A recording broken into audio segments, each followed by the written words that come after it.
Hello, my name's Gav Cross. I'm a storyteller and I like to read stories as well. And I read them live on Twitch on a Monday night and then I pop them onto YouTube. Content warning, I'm going to show you a picture that includes a rather large spider. Here it comes. So I'm reading from Night Terrors. This is the collection of ghost stories of E.F. Benson. And I'm going to read Christopher Comes Back. No more spiders. But then again, you don't have to look, do you? You can just pop this on, close your eyes, and imagine everything that's happening. Christopher Comes Back by E.F. Benson. During the 5 years of childless marriage, Nellie Mostyn had lived in bondage to the fancied ailments and literary industry of her husband.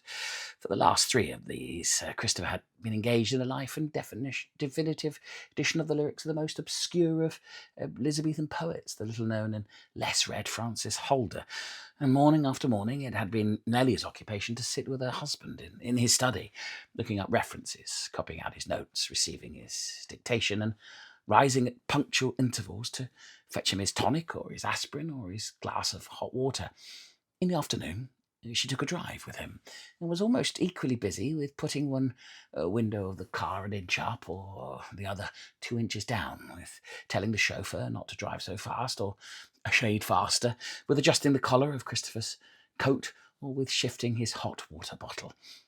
Sometimes, if it was not too warm or too cold, he got out to walk for half an hour, and then she carried his woolen muffler so that he could assume it again at a moment's notice if the breeze grew chilly or the sun went behind clouds.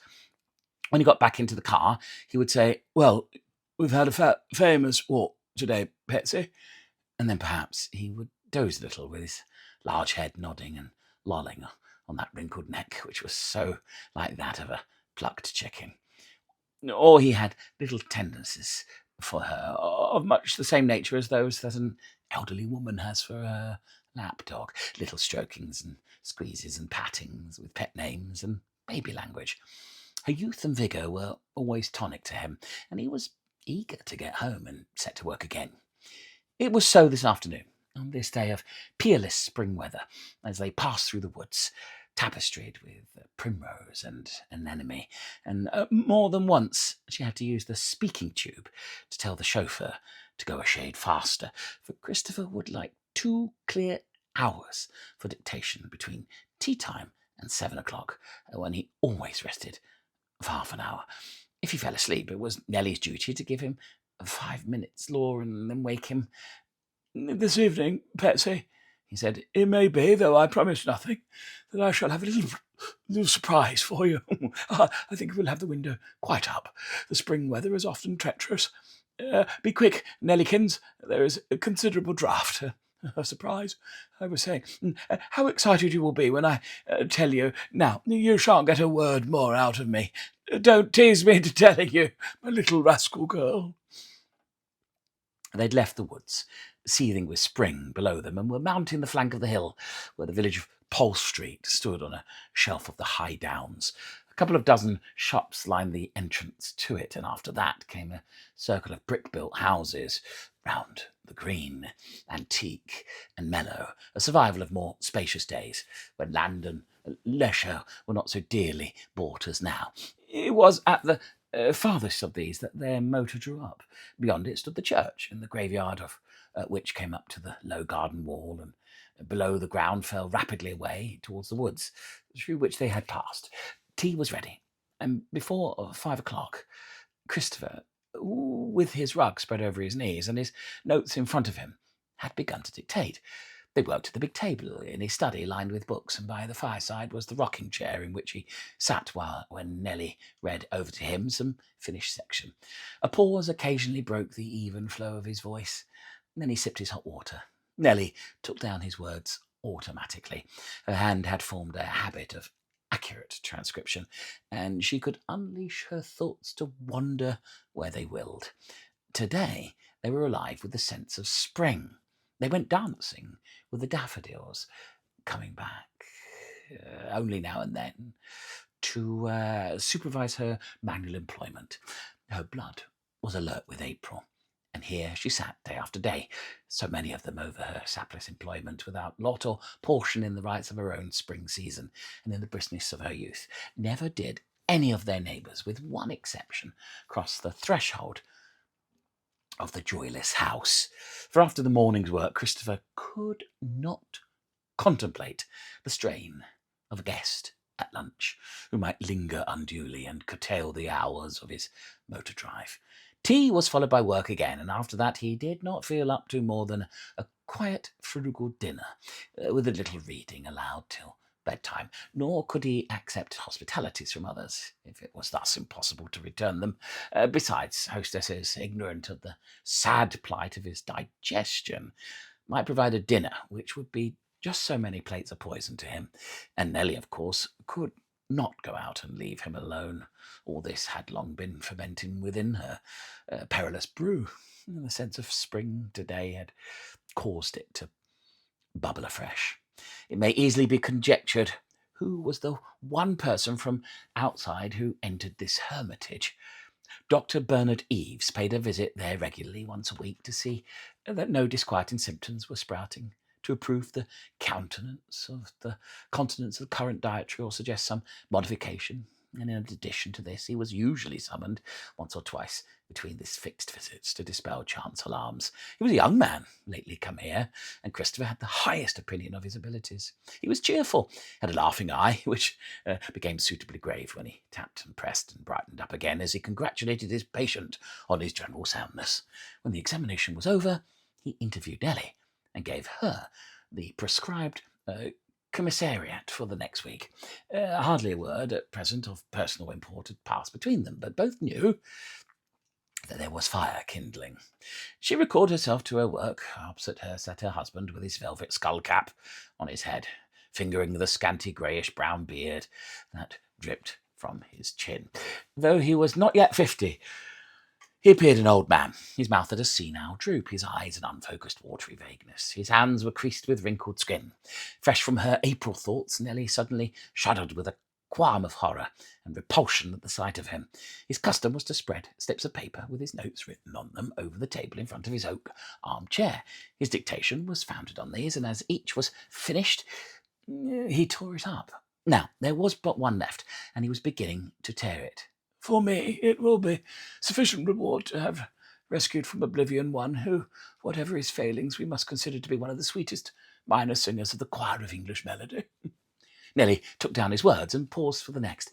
Then she understood. Oh, Christopher, she said, I see what your surprise is. The book's finished. He rose with a chuckle of delight and a fondling hand. Clever Nelly, he said, but is it not wonderful? Little did I think, when 3 years ago I set myself this great task, that I should have strength to finish it. Tomorrow, Nellykins, we will have a holiday, and then we must buckle to again. You shall do the talking then, lazy girl, reading it all over to me from the beginning, just for verbal corrections. And then off it goes to be typed. Shall Christopher give Nelly equal kiss for her cleverness in guessing? Such a bright little Petsy. The reading of the finished manuscript duly began after a day's holiday. Christopher found it less fatiguing to listen to them, to dictate, and an after-dinner session was added to the usual hours of work. Never was such progress made until one evening, when progress ceased altogether. Christopher was seized with an attack of severe pain, which hot water failed to soothe. Dr. Eve was sent for. He recommended an examination by X-ray that left little doubt that his patient was suffering from malignant disease, and no doubt at all that an operation was impossible. One morning, some 6 months later, Bernard Eves had paid his daily visit to the sick room and was now giving his report to Nelly. There's very little pain, he was saying, because he's really only half conscious. It's like an uneasy dream, probably, to him, not more than that. What's so astonishing is his vitality. A few months ago, I should have said it was quite impossible that he should live through the summer. Nelly's face was like a mask. For weeks now, that hardness had been habitual to it. Tell me what you expect, she said. I don't know what to expect. All I can do is keep him free from pain. Any recovery is absolutely out of the question, but his resistance amazes me. Suddenly the mask dropped from her face. She got up, quivering and shaking. "Bernard, I can't bear it much longer," she said. "It's a daily horror, and something is giving way inside of me. His eyes are like the eyes of a dead man who is yet terribly alive. It's a miracle, you say, that he's alive at all. What if another miracle happens and he gets well? I simply couldn't go through more years of it." "Nellie, darling, he can't get well," said Bernard. "You may take my word for that. Of course, for everybody's sake, here's yours, mine. One hopes it will be over soon." She shook her head. She found no comfort there. "Sometimes I think he knows how I shudder at him," she said, "and why I long for it to be over. He looks from me to you and then back again. When people go on living on the brink of death like that, who knows but that the veil of material things wears thin and they see the things of the spirit? I believe he knows." He looked up at her sharply. "Come, Nellie, you're talking nonsense," he said. "It's an awful strain on you, I know, but you can keep a hold on yourself, and you must. I wish you could go away till it's all over, but that's impossible. Remember that he's hardly conscious, and when he gives those long looks at you, and then at me, he is like someone half asleep. You see figures by his bed. They're no more than dreams are to us. Besides, how could he know? Utterly impossible." The nurse who attended Christopher went out for a couple of hours in the afternoon, leaving Nellie to sit in his room or in the dressing room adjoining. Usually he lay in a drugged torpor, but she had instructions to give him a dose from the opiate mixture if he got restless or showed any signs of being in pain. This afternoon, when she was with him, he began muttering and turning his head. She went to the table where the bottle stood. There were 3 doses left in it, and she poured the whole into his glass and gave it to him. In a few minutes he was quiet again, and after some half hour she told a servant to ring up Dr. Eves and bid him come at once. In 10 minutes more he was with her, and she pointed to the empty bottle. "Bernard, they gave him 3 doses of the opiate," she said.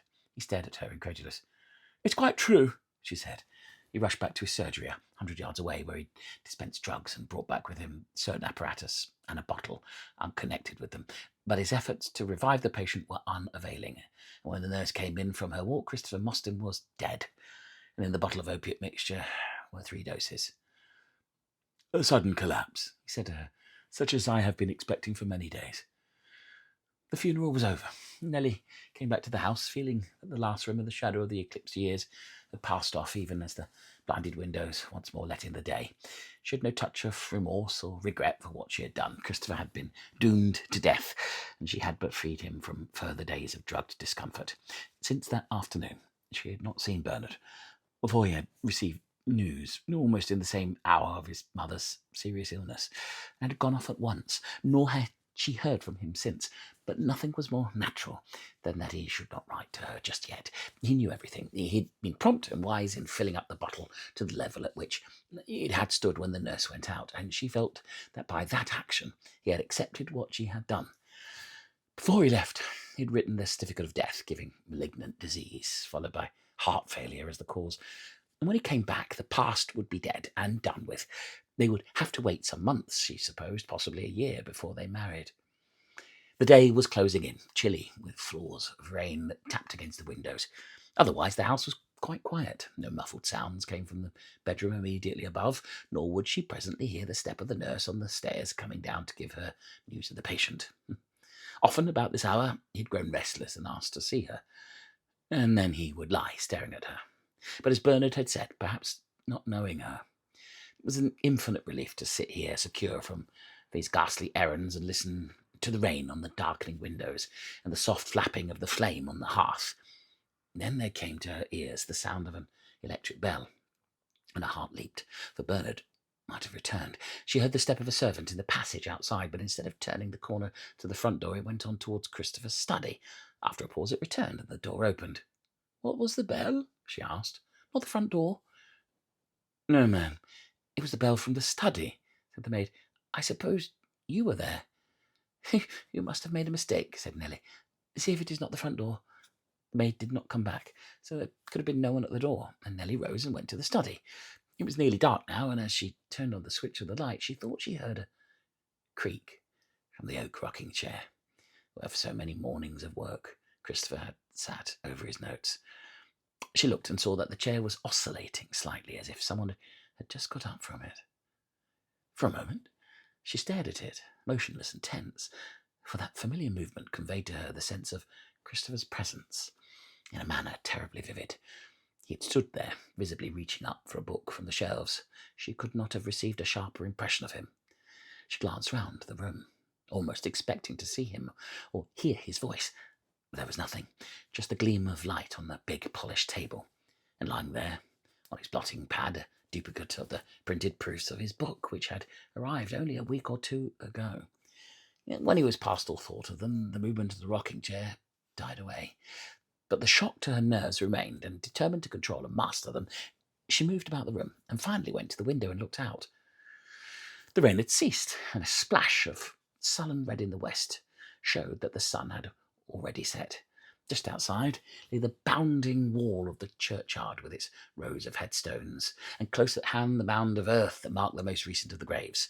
In this queer dim light, the dark soil looked like a hole cut in the grass, as if the grass had never been filled in. She drew the blind, ran the curtains along their pole, and left the room, locking the door.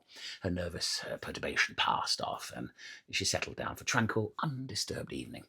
Tomorrow, she thought, rain or fine, she would go for a long tramp on the downs, and by tomorrow night, perhaps, Bernard would be back, and she would at least have heard from him. If he was back, he would be sure to let her know, and he must dine with her. She would tell him about that chair, so strangely rocking, and he would laugh at her for imagining anything of the sort. Some germ of fear still lurked in her mind, for she wanted to be assured that it was but her eyes that had played her trick, or her tread on a loose board that had caused that rocking movement. She dozed a little. She read a little, basking in the sense that no call could come for her. She told her parlour-maid that she need not sit up. By 11 o'clock she was ready for bed, and she went along the passage, quenching the lights, past Christopher's study, to the stairs. Opposite the door she paused. That germ of fear had fructified, and she must destroy its brood. So, with summons to her courage, she unlocked the door and entered.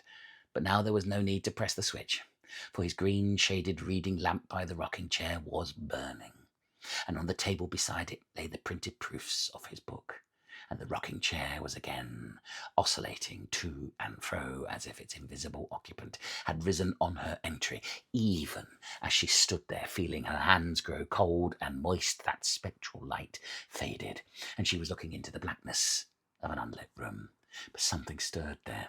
She heard the faint thud of a footfall on the carpet, pacing there and pausing in the darkness. She woke next morning in the radiance of a crisp October day, and what was even better, to an indifference to that which last night had made her shake as with an ague. What did it matter, after all, if the spirit of Christopher, or some astral semblance of it, had survived the crumbling and perishing of his body and haunted the scene of his earthly labours? It could not hurt her. It could not cramp and mummify, as he had done, the life which tingled within her, and which was now free of him. There was business to be got through in the morning, but she lunched early and set off, not for one of those good walks of a quarter of an hour, but for a long swinging circuit of the windy downs. Hour after hour she drank of the clear wine of the sun and open spaces, and it was not till dusk was gathering that she came back past the village green. But as she let herself into the house, she felt that something was waiting for her return, and her vigour and briskness began to slip away from her. There were letters on the hall table, but the one she looked for was still missing. It seemed as if the presence which had manifested itself in Christopher's study last night was spreading like some chilly mist through the house. She went upstairs to change her walking attire, and on her way down again, as she passed the door of the room where he had died, she found that it was open. She could not imagine who had gone in there. Was it that someone had come out? She looked in. It was dark, but she heard, coming from the place where the sheeted bed stood, a sound of moaning and muttering, very faint. She turned on the light, but the room was empty. Only on the table by the bed there stood a bottle, and she saw that it was the same which held 3 doses of the opiate mixture. She could have sworn that it had been removed with all the other appliances of the sick room, and she advanced to a step or two within the intention of taking it away. But some invincible horror seized her, and she left it, standing there. Downstairs her parlour-maid was bringing in her tea, and she noticed that the woman looked scared and white. "What's the matter, Mary?" she said. Anything wrong?" The woman looked at her with twitching lips. "No, ma'am," she said. Nellie was a good mistress. She was on friendly, confidential terms with her servants. "Come, Mary," she said kindly. "Something's upset you. Won't you tell me?" "I was shutting up in there half an hour ago, ma'am," she said, "and I heard someone moving about in the master's room overhead. I thought perhaps it was you, that you had come in by the garden gate, and I went upstairs to see." Nellie gave a little sigh of relief. And I left the door of the room open," she said. "No, ma'am, it was open, and I shut it," said Mary. The woman went back to the servants' quarters, and again in the house it was quiet. But presently Nellie rose and went along the passage to Christopher's study. It was just because she feared going there that she had to do so. Her fear was the force that pulled her. She unlocked the door, and once more there was no need to turn up the light, for the reading lamp by the rocking chair was burning. And in the chair, with his proofs in his hand, sat Christopher. He turned and looked at her, setting the chair in oscillation, and then she found herself staring into blackness. She closed the door and stood leaning against the wall outside, bracing herself against this wave of terror, cold as the Arctic seas which streamed over her. And though she had left him inside the room, yet he was here close beside her in the brightly lit passage. As she fought against this awful sense of his encompassing presence, she heard a bell ring somewhere in the house. Was he summoning her to come back and read his proofs to him? She fled from the place back to her sitting room, and then there came steps in the passage. There was a hand on the door, and in panic she crouched in her chair. No, don't come in. I can't bear it," she whimpered. And then the door opened, and Bernard stood there. She flew to him, hands outstretched. "Oh, Bernard, you've come," she cried. "How I've been longing for you. I've been terrified. That's all past now that you're here. But I can't stop here." She looked at him, and her voice died away into silence. "What is it?" she said at length, but she knew what it was. He tried to speak, but he could not. He put out his hands to her and drew them back. She watched him, curiously touched and emotionless. "I'll tell you then," she said. "You've come to say that you can't see me again because I killed him."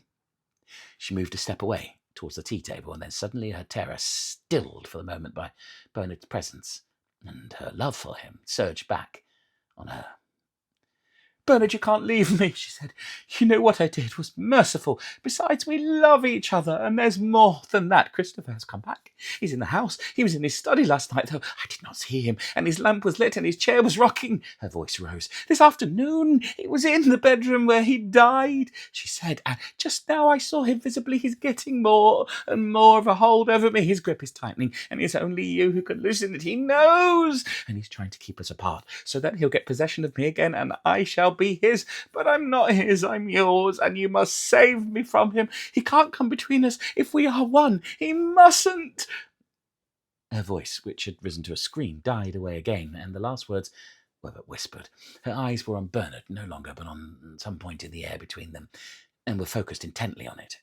And he, watching her, saw that she was looking at a mist of filmy grey began to form, twining and wreathing within itself, growing swiftly more substantial, and taking the form and outline of a man. Features defined themselves on the face, blind-looking, watery eyes and scanty beard, a bald head covered with a black skull cap. From being transparent, the spectre assumed a seeming solidity. The mouth twitched and mumbled, as if trying to speak, and the hands were held out as if to sever them. Then its solidity melted again. The weaving vapours out of which it had formed itself grew thin and vanished, and the two who were left were looking at each other, white and blanched with their helpless horror that stared from their answering eyes. A couple of hours later, the parlour-maid came in to tell Nellie that her dinner was ready. She was asleep, apparently, in her chair by the fire, and on the table by her stood the empty bottle, which had held 3 doses of the opiate mixture.